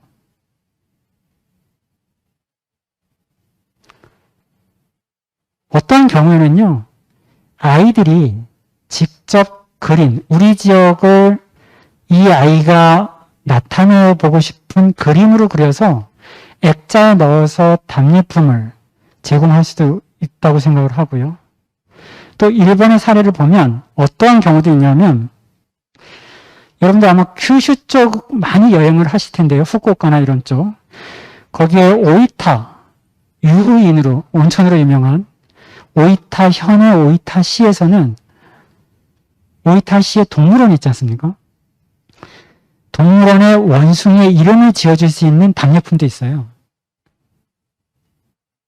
워낙 많은 사람들이 원하니까 만원 이상 기부한 사람들 중에 추첨을 통해서 권한을 줬습니다. 이름을 지어줄 수 있는 권한을. 그런데 상당히 거리가 멀리 떨어진 큐슈는 제일 남부권에 있고요. 중부권에 있는 나고야에 있는 사람이 선정이 됐어요. 그래서 이 지자체에서는 동물의 이름을 지어주는 명명식을 이 가족을 초청을 해서 언론에 대규모로 보도를 했는데 이게 전국 단위에서 보도가 된 거예요. 근데 이 참석했던 추첨이 된 나고야시의 기부자가 한 이야기가 아주 인상적인데요. 아주 한 3, 4살 정도의 아이를 데리고 부인이랑 참석을 했습니다. 명명식에. 물론 몇 번을 이 지역을 방문할지 모르겠으나 내 아이가 10년 후, 20년 후에 이 동물원을 방문했을 때 아빠가 지어준 이름의 동물이 팻말이 있다면 이것만큼 의미가 있는 것은 없겠다라는 이야기를 했다는 겁니다. 물론 그렇게 먼 거리에서도 하는데 근거리에 기부를 해서 그런 이름을 지어줄 수 있는 기회가 생긴다면 아이들한테도 상당히 좋은 의미가 있을 것 같아요. 초등학생만 돼도 이름을 지어줄 수 있는 거 아닙니까? 그래서 우리 아이가 동물에 대한 이름을 지어주고 그 팻말이 붙은 게 계속 성장해 가면서 그 동물을 방문했을 때 볼 수만 있다면 이 아이한테도 상당히 의미가 있는 그런 답례품이 될 것 같습니다. 또 하나가요. 고치겐은 오사카랑 히로시마의 밑쪽에 있는 4개의 현으로 이루어진 섬 마을인데요. 그 중에 이제 고치현이라는 곳이 있습니다. 여기에 토사 시미즈시라는 인구 한 2만 명 단위의 자그마한 시가 있는데요. 2만 명이 우리나라로 치면 군 단위죠. 여기에는 어떤 답례품을 하냐면 로봇 모양의 난로를 답례품으로 하고 있습니다. 우리 지금 주변에 보시면 대장간 찾아보기가 어렵죠. 이 소상공인들이 점점 전통은 없어지고요. 근데 이 지역에서는 소상공인들의 답례품을 발굴하는 과정 속에서 특히 또 일본 하면 애니메이션 이런 게 좀 잘 발달해 있지 않습니까? 그러다 보니 찾아보기 힘든 그러한 주조, 이러한 전통을 살려서 지역 단위 자그마한 제철소의 대장간에서 벽난로, 난로를 만들어서 로봇 모양의 난로를 만들어서 답례품으로 제공하는 것을 볼 수가 있습니다. 우리나라 돈은 한 1,600만 원 정도의 기부를 하면 이 모양도 좀 다양하더라고요. 로봇 모양도 있고 자기네 전통 살려서 사무라이 모양도 있고 다양한 모양의 그런 난로들이 있는데 이런 것들을 답례품으로 주는 사례도 볼 수가 있습니다. 청주하면 또 직지나 이런 것도 유명하지 않습니까? 이런 것들을 활용해서 다양한 답례품을 발굴해 볼 수도 있을 것 같고요.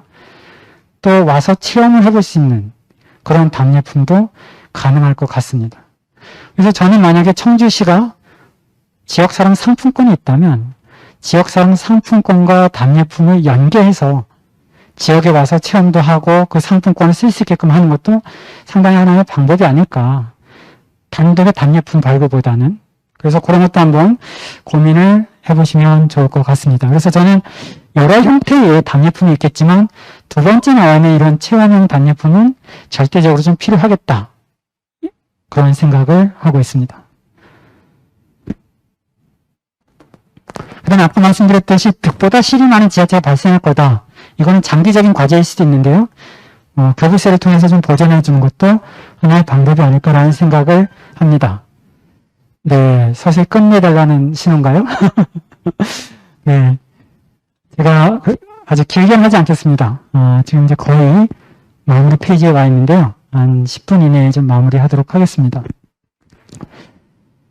그래서 전체적인 운영체제 안에서 제가 중요하게 두 가지를 말씀을 드렸잖아요. 답례품 발굴을 어떻게 할 건지, 그 다음에 모금된 기부금을 어디에 어떻게 쓸지, 이 두 가지는 저희가 정말 지자체에서 고민이 필요하다라는 말씀을 드렸는데, 고가의 답례품도 중요하겠지만 받아봤을 때 지자체의 정성이 담겼다라는 거, 이거를 느낄 수 있는 답례품이면 좋겠다라는 겁니다. 실질적으로 1번도 심한 경우에는 그 지역에서 만들어내는 태블릿, 노트북 이런 거를 답례품으로 주고 있어요. 실제로 액정 모니터 뭐 이런 거 있지 않습니까? 그래서 선호하는 1순위가 뭔지 아시나요? 1순위가 태블릿입니다. 두 번째가 노트북이에요.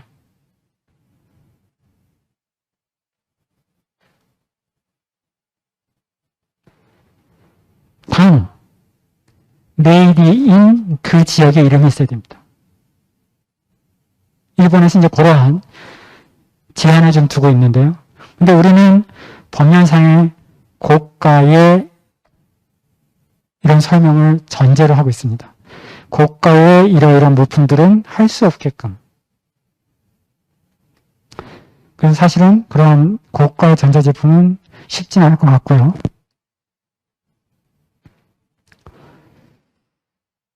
그 다음에 두 번째 나와 있습니다만 어떠한 것에 외부의 기부자들이 매력을 느낄까에 대한 부분입니다. 저는 플랜카드 걸어놓는 것도 중요하지만 한 번에 기부할 때 이 사람이 어떠한 마음을 가지고 기부할까에 초점을 맞췄으면 좋겠어요. 그래서 얼마 전에 충북연구원에서 그거를 조사를 했더라고요.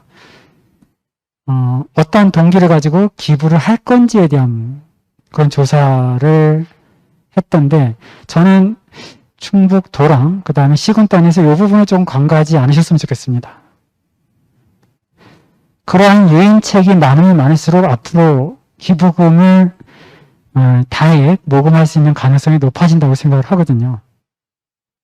그래서 그 자료는 조금 더 한번 심도 있게 보셨으면 좋겠고요.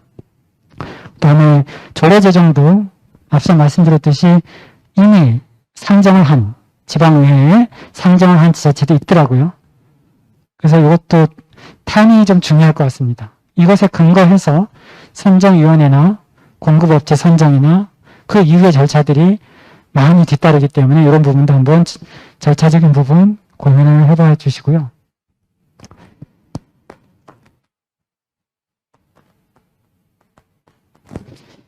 그 다음에 마지막 한 가지만 좀 드리고 제가 좀 정리를 하고자 합니다. 앞서도 제가 인구감소 지역에 대한 이야기를 말씀을 드렸는데요. 우리나라는 다양한 형태의 국고지원 사업들이 이루어지고 있습니다. 지금 다양한 부서에서 지금 근무를 하고 계실 텐데요. 국고보조와 뗄 수 없을 것 같습니다. 어느 누구나. 대부분의 부서에서 국고보조 형태의 사업들을 하고 계세요. 그렇지 않습니까?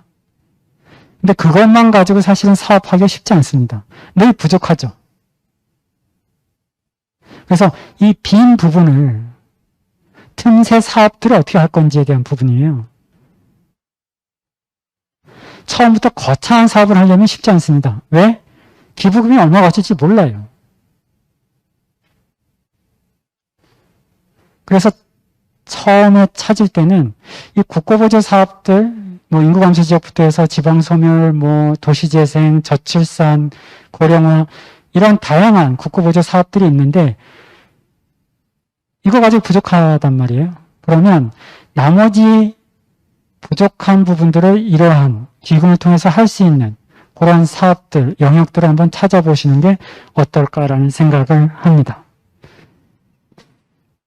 이거는 1번이 사업을, 고양납세를 어떠한 형태로 활용해서 쓰고 있는지에 대한 사례집들인데요. 저는 내년 이후에 우리나라에서도 이런 사례집을 만들어서 공유를 하면 조금 더 다양한 사업들의 발굴이 가능하지 않을까 이런 생각을 하고 있습니다. 일단 제가 준비한 자료는 여기까지이고요. 나머지 한 5분 정도 이내에 질의응답 받는 그런 시간을 갖도록 하겠습니다. 아무래도 이제 저라고 다 아는 건 아니기 때문에 제가 답변 드릴 수 있는 범위 안에서 답변을 드리고 혹 제가 추가적으로 좀 조사를 통해서 답변을 드려야 될 부분은 이후에 제가 별도로 연락을 드리도록 그렇게 하겠습니다. 궁금하신 사항들은 좀 질문해 주시면 답변을 드리겠습니다. 아니면 지금 유튜브에서는 채팅이 안 되겠네요. 그죠? 그냥 듣기만 하실 수 있기 때문에 그죠? 채팅 가능하신가요? 안 되시죠? 네, 그러면 여기 참석하신 분들만 좀 질문을 받도록 그렇게 하겠습니다. 우리 충북의 담당자분께서는 혹시 질문 없으신가요? 네, 선생님. 네, 충북에서 고향사랑 기부제 담당하고 있는 정성호 주무관입니다. 실장님께서는 지금 일본이랑 저희랑 제도 차이가 좀 있잖아요. 우리는 고향사랑 기부제인데 사실 제가 많이 들었던 소리가 고향에 못하는데 왜 고향사랑 기부제냐. 이런 얘기를 엄청 많이 들어요. 왜냐면 저희 청주에 사는 사람들이 청주에 기부를 못하니까. 근데 일본 같은 경우 그게 가능한데 저희는 이렇게 한 이유가 의원 발의할 때 뭐 어떤 그런 사연이 있었는지 어떤 목적으로 이렇게 차이가 있었는지 그게 좀 궁금했거든요.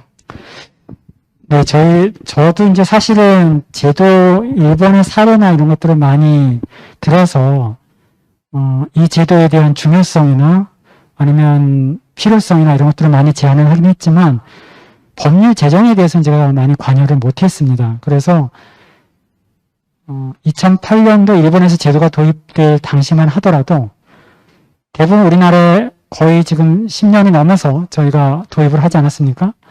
이 당시까지만 해도 계속 일본의 고향납세 제도를 고향세 이런 타이틀을 가지고 소개를 했단 말입니다. 그러다 보니 이건 타겟이 고향이구나. 그리고 출향 인사구나. 이런 인식이 컸다는 거죠. 그러다 보니 법을 만드는 과정 속에서도 아마 고향사랑 기부금제로 하지 않았나 이런 생각을 했고요. 저는 사실은 이 고향이라는 건 좀 상징성이 있을 것 같고요. 대신 지역사랑 기부금제가 아닐까 저는 이런 생각을 합니다. 그래서 우리는 지금 주민등록상의 주소지에는 기부를 할 수 없지만 일본은 주소지에도 기부를 할 수 있습니다. 본인이 태어나지 않은 곳일 수도 있고 본인의 주소지가 본인이 태어난 곳일 수도 있거든요. 그래서 그런 차이도 사실 있기 때문에 고향이라는 명칭보다는 오히려 포괄적으로 지역사랑 기부금이 맞지 않을까 저는 그렇게 좀 생각을 하고요. 또 혹시 궁금하신 부분 있으실까요? 네, 선생님. 네, 안녕하세요. 충북도청에서 고향사랑 기부제 담당하고 있는 홍지혜 사무관이라고 합니다. 마지막에 문배치시 사례를 들어주셨는데요.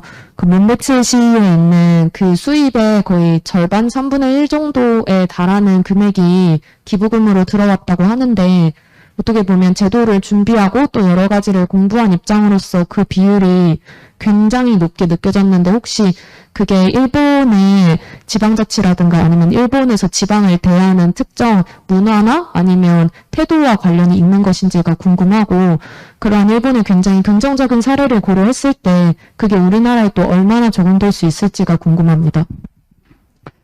제가 이제 그것 때문에 사실은 일본의 기부 문화를 무시할 수 없다고 생각합니다. 일본은 뭔가 자그마한 거 받으면 그것에 대한 보답을 하는 문화가 있습니다. 그래서 일본을 여행해 보시면 포장을 되게 많이 하지 않습니까? 이 포장 문화가 정성을 담아서 포장을 하거든요. 보기 좋으라고 하는 부분도 있겠지만 그 사람이 정성을 담아서 포장을 하거든요. 특히 이제 북해도 같은 경우에는 이제 역사적인 그런 상징도 있고요. 일본 사람들한테는 늘 이제 동경에, 이 동경이라는 것이 이제 가서 살고 싶거나 이런 것에 대한 동경보다는 일본의 식탁을 책임지는 지역이기도 해요. 식탁이라는 게 대부분의 우리가 이야기하면 뭐 강원도의 옥수수, 감자 이런 게 유명하지 않습니까? 어떻게 보면 식탁을 책임지는 몇몇 지역들이 있단 말입니다. 그래서 1억 2천의 식탁을 책임지는 지역이기도 하기 때문에 북해도에 대한 그런 아끼는 마음들은 있습니다. 근데 이제 그 음악가처럼 본인이 한번 방문해서 인상이 남았던 그런 빙하 체험형 관광이 두 번째 갔을 때 계속 녹아내리고 그 기간이 점점 짧아지고 이런 것들이 상당히 공감대를 형성한 그런 계기가 되지 않았나 이런 생각을 하고요. 저는 이제 꼭 빙하뿐만이 아니라 북해도 안에 시정촌이 상당히 많은데요. 이 시정촌, 다른 시정촌을 보더라도 기부 금액을 상당히 많이 모금을 하고 있는 것을 볼 수가 있습니다. 저는 그것이 이렇게 따뜻함을 전달할 수 있는 지방자치단체 담당자들의 노력이 상당 부분 숨어 있다고 저는 생각을 하거든요. 저도 몇 년 전에 직접 우리나라에 많이 소개됐던 유바리시라고 있습니다. 지방자치단체 이제 파산된 지자체인데 그 지역을 방문해서 담당자랑 인터뷰를 했을 때도 그때 이제 우유 상향하기 막 2017년도였는데요. 막 증가하는 추세였거든요. 그래서 이 유바리시 같은 경우도 재정이 상당히 열악한데 이거를 계기로 해서 고향 납세 제도를 계기로 해서 상당 부분 재원을 확충해가고 있다라는 그런 이야기를 들었습니다. 그래서 저는 이 제도만 잘 활용을 한다면 열악한 우리나라 지방재정에 확실한 보탬이 된다라는 걸 좀 확신해 볼 수 있고요. 그것은 제가 이렇게 얘기한다고 해서 가능하진 않을 것 같고 역시 개별 지자체 나름대로의 정성을 담은 그러한 답례품 발굴, 그 다음에 신뢰관계 형성 이런 것들이 조금 전제가 돼야지 이러한 성과가 기대해 볼 수 있지 않을까 이런 좀 생각을 하고 있습니다. 네, 저희 약속한 시간이 다 됐네요. 50분. 그래서 추가적으로 좀 질문하실 분이 있을지 모르겠지만 혹시 그런 질문사항이 있으시면 추후에 또 저희 메일을 통해서 주시면 제가 답변을 드리도록 그렇게 하겠습니다. 오늘 2시간 남짓한 시간 고생 많이 하셨고요. 오늘 제가 준비한 강의는 여기서 마치도록 하겠습니다. 고생하셨습니다.